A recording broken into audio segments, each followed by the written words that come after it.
जय श्री गणेशाय, जय श्री कृष्णा, जय श्रीमन नारायण। स्वागत है दोस्तों आप सभी का आपके चैनल जी जायसवाल यूट्यूब स्टोरी में। दोस्तों आज हम एक पौराणिक कथा सुनेंगे जिसमें वेद व्यास जी का जन्म है। उम्मीद करते हैं कि आप पूरे कहानी को ध्यान से सुनेंगे और कहानी अगर पसंद आएगी तो प्लीज़ कमेंट बॉक्स में हमें बताइए कि आपको हमारी आज की यह कहानी कैसी लगी। राजा उपरिचर एक महान प्रतापी राजा था। वह बड़ा धर्मात्मा और बड़ा सत्यव्रती था। उसने अपने तप से देवराज इंद्र को प्रसन्न करके एक विमान और न सूखने वाली सुंदर माला प्राप्त की थी। वह माला धारण करके विमान पर बैठकर आकाश में परिभ्रमण किया करता था। उसे आखेट का बड़ा चाव था। वह प्रायः वनों में आखेट के लिए जाया करता था। उपरिचर की रानी का नाम गिरिका था। गिरिका की बड़ी सुंदर और पवित्र हृदय था। वह अपने पति को प्रेम तो करती ही थी, ईश्वर के प्रति भी बड़ी आस्थालु थी। निरंतर भजन और चिंतन में लगी रहती थी। एक बार गिरिका ऋतुमती हुई। 3 दिनों के पश्चात जब वह शुद्ध हुई तो उपरिचर उसके साथ रमण करने से पूर्व ही वन में आखेट के लिए चला गया। राजा आखेट के लिए चला तो गया किंतु उसका ध्यान रानी के साथ रमण करने की ओर ही लगा रहा। दोपहर का समय था। राजा वन में एक अशोक वृक्ष के नीचे बैठा हुआ था। शीतल और सुगंधित हवा चल रही थी। मृदुल स्वरों में पक्षी गान कर रहे थे। राजा का ध्यान रानी की ओर चला गया। वह रमण के संबंध में मन ही मन सोचने लगा। राजा कामातुर हो उठा और उसका वीर्य स्खलित हो गया। राजा ने सोचा उसका वीर्य व्यर्थ नहीं जा सकता, अतः उसने अपने वीर्य को एक दोने में रखकर विमान में बैठे हुए बाज पक्षी को बुलाकर उससे कहा, तुम इस दोने को ले जाकर मेरी रानी को दे दो, वह इसे अपने गर्भ में धारण कर लेंगी।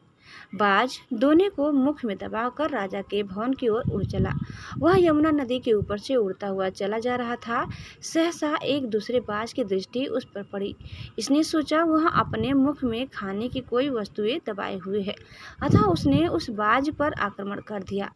दोनों बाजों में घमासान युद्ध करने लगा। परिणाम यह हुआ कि पहले बाज के मुख से दोना छूटकर यमुना के जल में गिर पड़ा।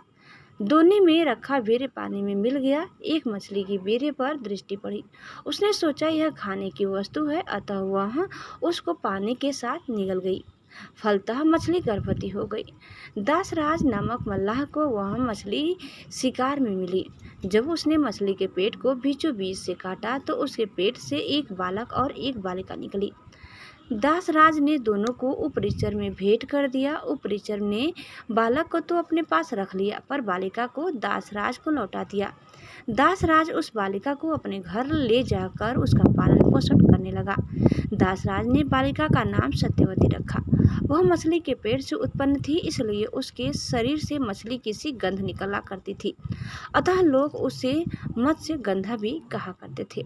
मत्स्य गंधा धीरे धीरे बड़ी हुई। वह बड़ी रूपवती थी। वह रात्रियों को अपनी नाव पर बैठाकर इस पार से उस पार पहुंचाया करती थी। एक दिन दोपहर के समय महर्षि पराशर वहां जा पहुंचे। वे मत्स्य गंधा को देखकर उस पर मुग्ध हो गए। उन्होंने उससे कहा, सुंदरी, तुम्हें अपूर्व सुख मिलेगा, मैं तुम्हारे साथ रमण करना चाहता हूँ।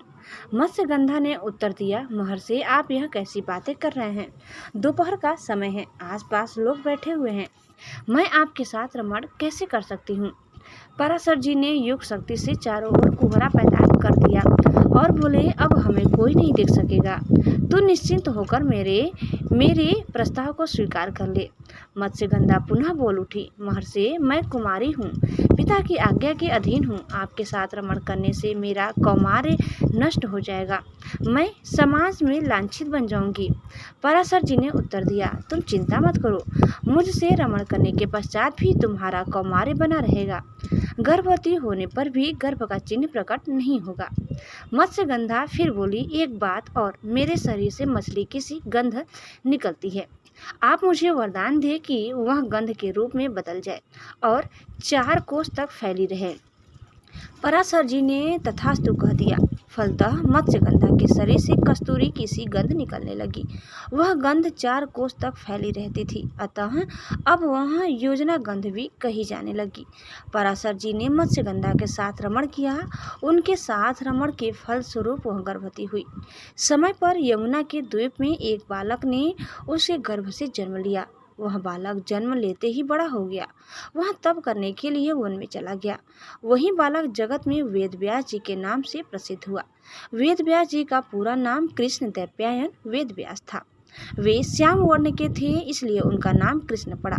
वे दो द्वीपों के बीच में पैदा हुए थे, इसलिए द्वैपायन कहे जाते थे। वेदों के पंडित होने से वेद व्यास कहे जाते थे। वेद व्यास जी अमर हैं, वे आज भी धरती पर विद्यमान हैं और किसी किसी को दर्शन देकर कृतार्थ करते हैं। दोस्तों, इस प्रकार हमारी कथा समाप्त होती है। उम्मीद करते हैं कि आपको ज़रूर पसंद आई होगी। कैसी लगी कमेंट करके ज़रूर बताइए। चैनल में नए हैं तो प्लीज़ लाइक शेयर और सब्सक्राइब करना न भूलें। धन्यवाद। जय श्री कृष्णा, जय श्री मन नारायण। एक बार प्रेम से बोलिए श्री बांके बिहारी लाल की जय।